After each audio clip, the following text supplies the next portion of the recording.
Hey everybody, how's it going? There's a conclave going on, and I'm here to help you figure things out, just to give you a layman's terms description of what the heck this is. For those of you who don't know, my name is DJ Angel Writer, and I'm going to put my teacher's hat on because yes, I am a teacher. I teach ESL, and I would be happy to help anybody who wants some extra practice.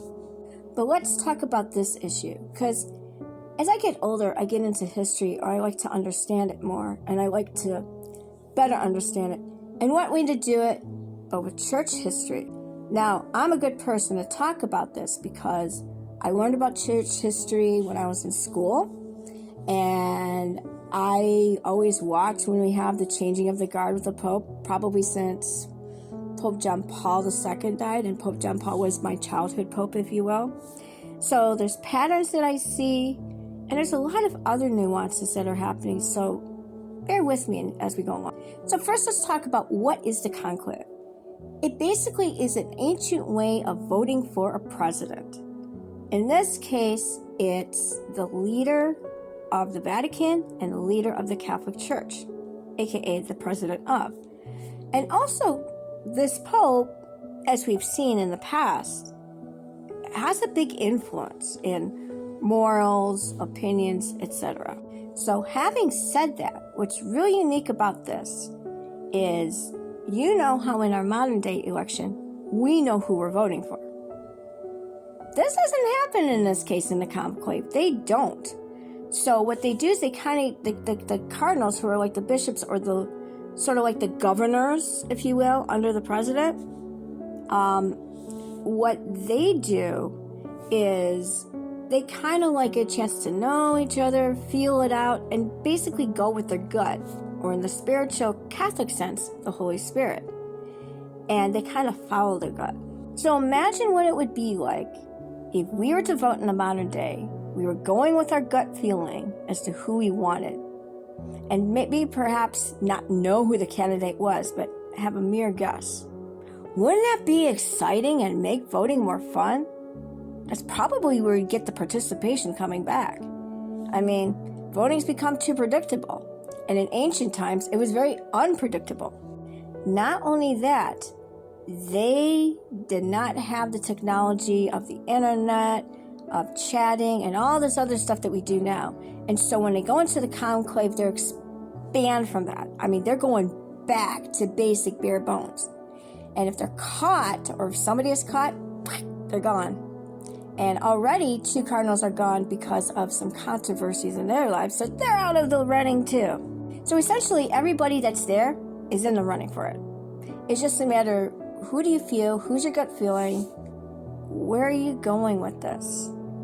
And so the results come in 2 colors of smoke. Black meaning we don't know, we don't have one. Or white meaning we got a choice, we got one.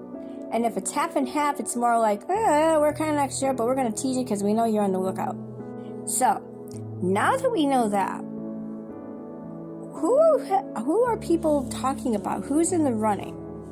Well, we generally don't know, but people have been guessing and taking bets. However, knowing how Pope Francis came about, all bets were off and he just flew under the radar. And that could quite happen. So, as far as who's in the running for this, there's quite a few. There's one in the Philippines that I particularly like, that I think it'd be cool if we had a Filipino Pope. That'd be different. African, I don't necessarily think so. I mean, it's great that you have a lot of cardinals there, but I don't know. And Africans tend to be very conservative in their morals and their spirituality. And if we were to follow, if there was to follow the trend of going that way, yeah. But I don't think so. I think a lot of people would not like that. If we're going European, I would say that's your best bet, because there's a lot of possibilities there. Going back to Italy, yeah, there's 1 or 2 potential there, but I don't see it going back to Italy. I see it going somewhere else. Now, where that somewhere else is, I don't know.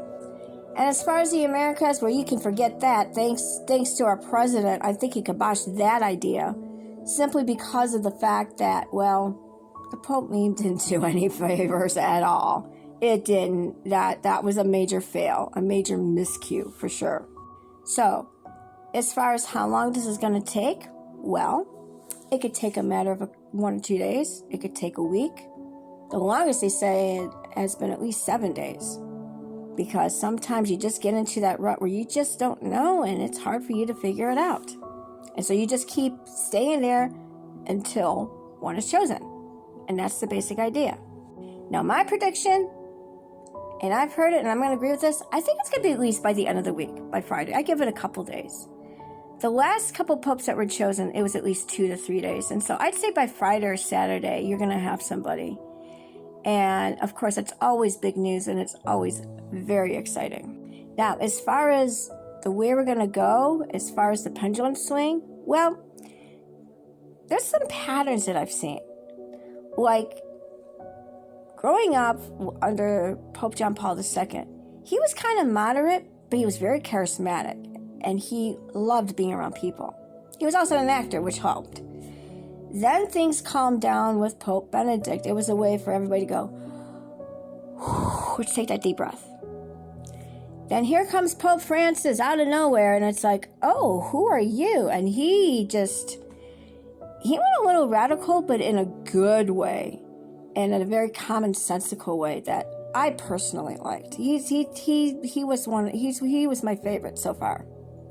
So I'm thinking the next pope is going to be okay, let's calm down, kids. Let's take a break here. Let's kind of take a step back and do some analysis. And that's who I think you're going to get for this round. I'd also think it might be more moderate. I don't see quite too conservative. And I don't see the Pope Francis type, but you could. I mean, if people if they're comfortable with it. But once again, we don't know, and I could be wrong. So now that you got the background, now that you know where I'm coming from with this, have some fun. Watch those Catholic networks, talk to people, and stay tuned. I mean, this is history in the making, folks. Anytime there's new leadership about, there's lots of history in the making. And I think it's going to be fun watching and seeing what's going to happen.